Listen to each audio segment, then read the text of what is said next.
What are the big myths that end up standing in the way of most people when they hear this conversation now?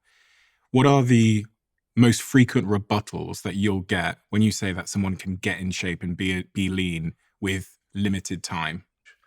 Two super common ones are I don't have the time to work out. And into that time to work out is included I don't have regular gym access, or I technically do, but I'd have to drive to the gym. I just don't have the time and the bandwidth for it. I don't have the scheduling positioning in my life to do this sort of thing. And baked into that is the assumption that getting much healthier and much leaner and much more muscular takes like an inordinate amount of time. One of the most common questions I get out in the real world when people happen to look in my general direction, because usually people just kind of go like, what the hell's wrong with that guy's head? But one of the most common questions I get is how many hours a day do you work out? Or how many days a week do you work out? And every single person is expecting an answer that is kind of like asking the tallest basketball player you've ever met how tall they are. You want an answer that's like 2.5 meters. You want something meaty. And if they tell you like, well, I'm a meter 90, you're kind of like, oh, isn't that cool? And every time I tell them how much I work out, which is really like at my real, like trying to be as good as bodybuilding as possible, it is really 8 hours a week. And this is to do this insane thing for people just trying to be fit and healthy, etc. We're talking about a sum total of 1 hour per week split into 2 or 3 20-ish minute sessions, something we'll be trying later on, is such a huge stimulus and can radically transform your body, especially if you have attention to nutrition. And that's the second thing that's a big dogma, big myth, is people have ideas about what comes into nutrition and nutrition for being more lean, more muscular, and healthier. They have all these kind of a constellation of ideas. Economist and philosopher Thomas Sowell calls them notions. So if you have a hierarchy of understanding, you have theory at the top, which is like gravitation, evolution, things super, super confirmed. Just beneath that, you have model, like the standard model in physics is not quite good enough support, be a theory, but it's a very well understood space with a few mysteries. Under that, you have a hypothesis, which is, you have a real good idea formally phrased. And underneath that, you have a notion. And a notion's just things people say, and people are like, uh-huh. And no one even asks or answers about, is this really true? And so when you talk to people about nutrition, or they talk to you about why they're not in such great shape, another thing I get is when you're pretty jacked and lean and you sit next to someone on a plane, they treat you almost like a religious figure, like a priest or an imam. And they're like, apologize. They're like, oh, you look like you're in good shape. I just haven't been to the gym. And I'm like, I love you as a human being, no Really? matter what, People all the time, really? all the time. They apologize for the state they're in. More or less, yeah. Or they'll see me eat a protein bar and they're getting like the food on the plane and they're like, this is bad for me, huh? And I'm like, no, it's actually quite fine. And they're always look a little bit confused. So all these ideas people have about nutrition, organic, artificial sweeteners are bad, gluten-free, GMOs. You have to have very meticulously well-prepared meals. There is a ton of food that's a huge laundry list of food that's unhealthy and bad for you, makes you fat. There are other foods that are a little bit more nuanced and difficult to find that are super health foods and will radically transform you. I can go on for hours about these myths, but people come in with these myths as notions, as things they believe that they're like, this is how it is, right?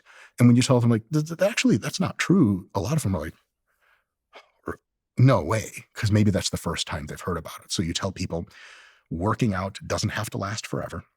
If you do it intelligently, which is what we specialize at RP about teaching people how to do and demonstrating in digital products, you can get into really, really good shape with not so much time investment. And it's not so difficult. It's difficult in the moment as far as you got to try hard, but an hour of trying hard a week is not the end of the world.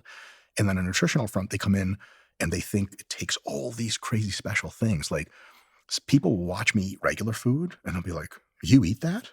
I'm like, yes. Like, but I thought that, but you need the super special food. I think that's never been true. But people come in with their stack of ideas, and there's just dozens and dozens of myths on both ends. We'll go through all of those myths, but my last question before we get into it is, why does it matter to be in good shape? And this is, I'm asking you here to really draw on some of the case studies that you've probably been exposed to where people have turned their lives around. What is the net benefit of someone who's listening right now, who's maybe heard about fitness stuff before and has heard from personal trainers and bodybuilders and whoever else, but for whatever reason, they just haven't been able to get up off the sofa and get into action? It's difficult. You know, why should they? Why should they care? I love that question. The first thing I'll say is maybe not a surprise to many of the people that know me. Politically, I'm like super pro freedom of all kinds, inclusion. And that means to me also that if someone doesn't want to pursue fitness, as a human being, you have the same love and respect, at least from me, that anyone who's fit would have. And so as far as like, it'll just make you a better person and you gotta get fit, people will see people who are obese and they're like lazy and how do they live with themselves? I don't ever think things like that.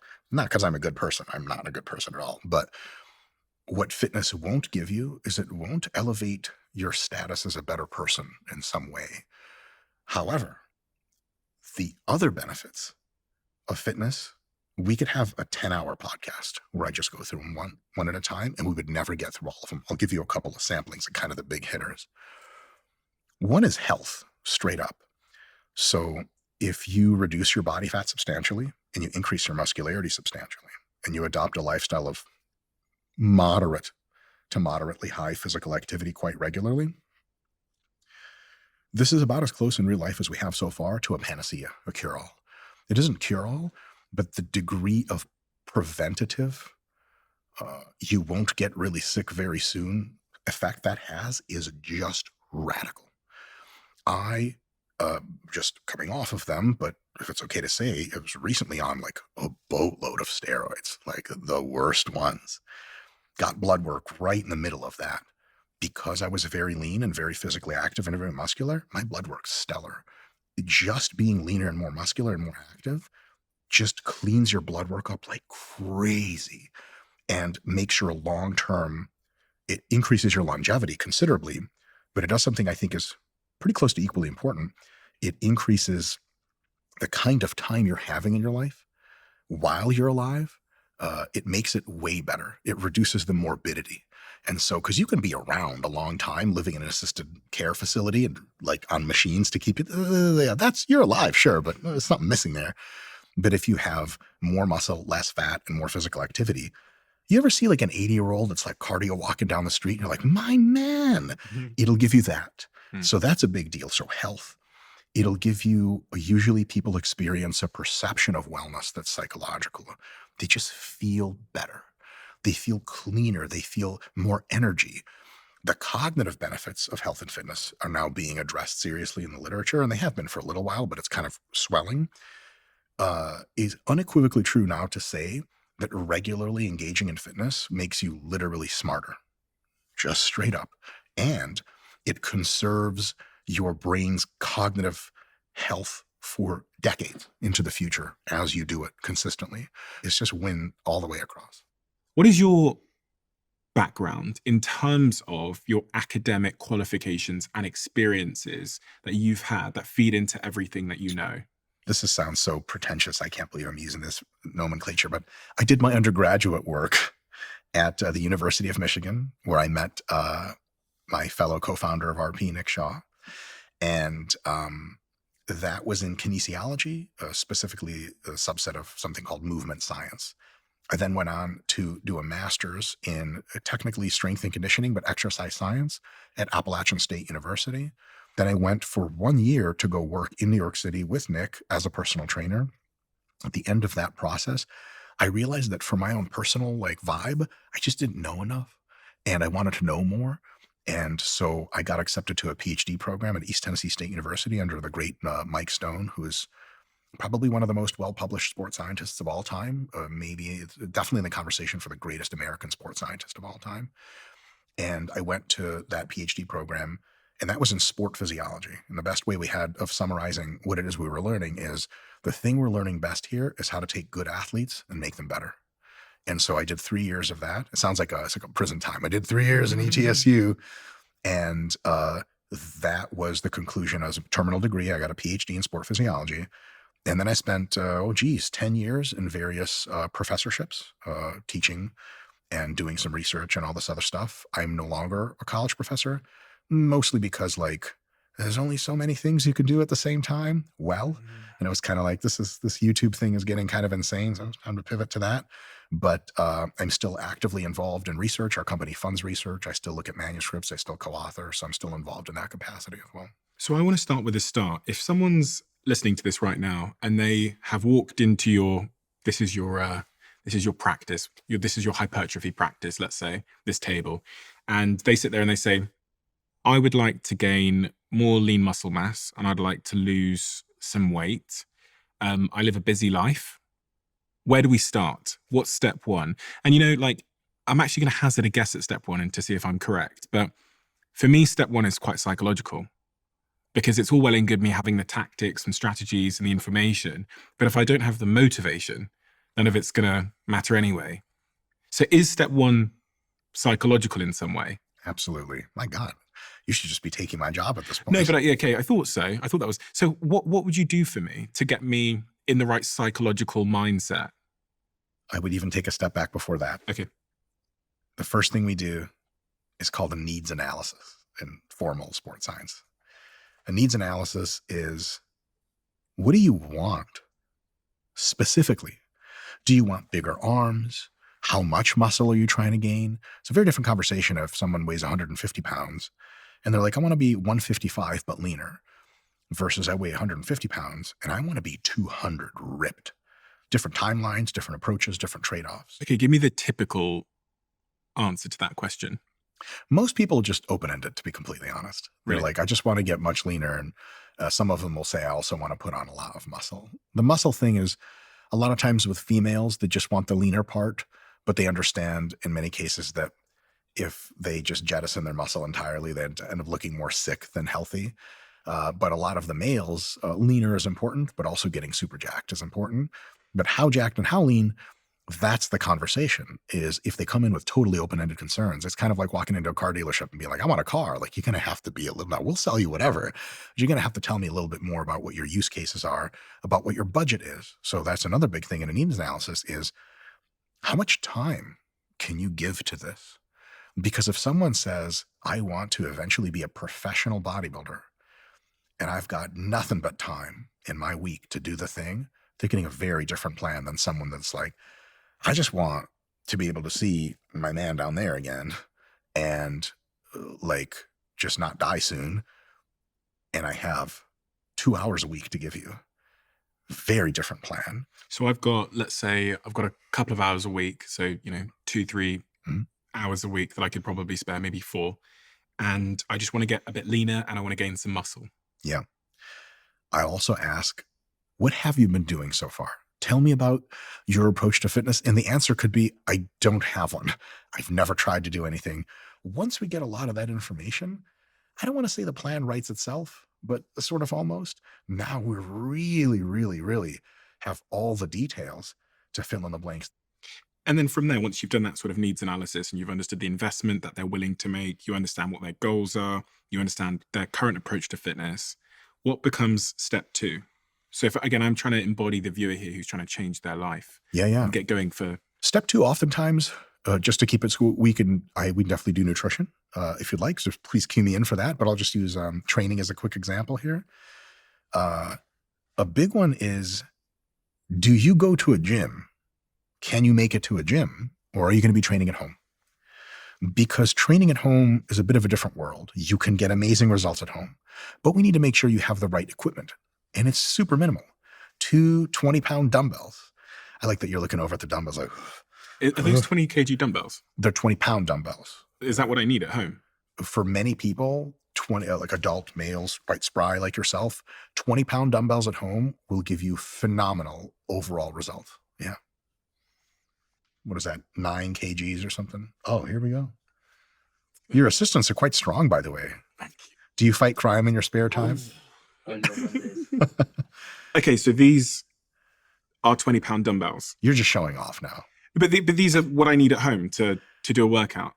Yeah, somewhere between 10 and 20 pounds, 10 for smaller, lighter females, 20 for larger, more strong males. Somewhere between that, 2 of those dumbbells at home and a little bit of floor space can be the beginning of an absolutely revolutionary workout program. Really? Yeah. So Give me the starting position and the end position that I could get to just with these dumbbells at home. If you properly control your diet and you haven't really lifted weights before, and you're, let's say, 30, 40, 50 years old, in a 6-month time span, we can reliably get you to gain 5 to 10 pounds of muscle, which if you go to the store, what is that like? Let's say 2 to 5 kilos of muscle. Mhm. You ever buy 2 to 5 kilos of meat at the store? Mhm. That's a lot of meat. That's going on your body. And we can reliably get you to lose, 5 to 7.5 kilos of fat in a 6-month time frame just by being intelligent about your diet and doing 2 workouts per week at home with your dumbbells. And the workouts each take roughly 20 minutes. So that's 40 minutes a week. Mm-hmm. Oh, yeah. Now, that's if you're unaccustomed and unadjusted. If you have already, and that's why those intake questions are important. Because if you're like, look, I go to the gym 6 times a week, I spend 2 hours at the gym, like, them dumbbells can keep you in pretty good shape, but they're not going to elevate your shape very likely. At the very least, it'll be highly inefficient and incredibly discomforting for what you'd have to do with such dumbbells. So what is step 3 then? So if we've got the equipment part figured out, and I guess the complicated element of that is some people have anxiety as it relates to going to the gym. I've got a lot of friends that, because they're so inexperienced with weightlifting or the machines, they feel embarrassed to go to the gym. So that, well, at least that's what they tell me. Now, I don't know whether they're BSing themselves, but they tell me that they have gym anxiety. Yes. You know, you walk, and actually I can relate. You walk into a gym, especially if I go to like a bodybuilding gym, and I do look around and I go, okay, everyone here knows what they're doing more than I do. Ooh, that's already wrong, but we'll get to that in a bit. And are they looking at me? Do they know that I don't know how this machine works? And if I don't know how a machine works and there's nothing, no label to tell me, sometimes I just avoid the machine. If I'm in like a bodybuilding gym, because I don't know how to do my wrist muscles. Yeah. I just look like a doofus and everyone's making fun of me in their heads. That's kind of what I think sometimes. If I go to like a really elite gym, so. Yeah. So first of all, I think people's gym anxiety is absolutely a real thing. I can speak to that at length. The next step would be to say, hey, listen, based on all the information we've collected on your limitations, desires, abilities, we've cultivated a plan for you. It could be a diet plan, and just stick into the muscle growth stuff. Here's your plan for your training. And we actually have an app for this sort of thing, where we would say, okay, here's how you type in all your stuff in the app. The app will create a plan for you, and it'll tell you, here's what to do for warming up. Here's, you pick a weight. It tells you how to pick your weights, and then it programs the rest of your 2 months of training for you. You fill in the, how do I feel? How am I recovering? It'll take care of everything else. And if you ever get confused, you click on the exercise and it opens up a video with an audio demonstration of how to do it, and of someone, a professional bodybuilder, doing the thing. And you go, oh, that's what bicep curls was. Okay, got it. So now you have all the answers, and you don't have to have our app. We think it's nice. You don't have to have it. Just whatever kind of plan you have, that's your little map of the Caribbean Sea with the X's and the pirate ships. And you know exactly where to go. And it's you, your app, or your map of how to train your program, and everyone else, like in the Avengers movies, just floats away. There's no one else. There's not even any other machines. It's you and the bicep curl machine.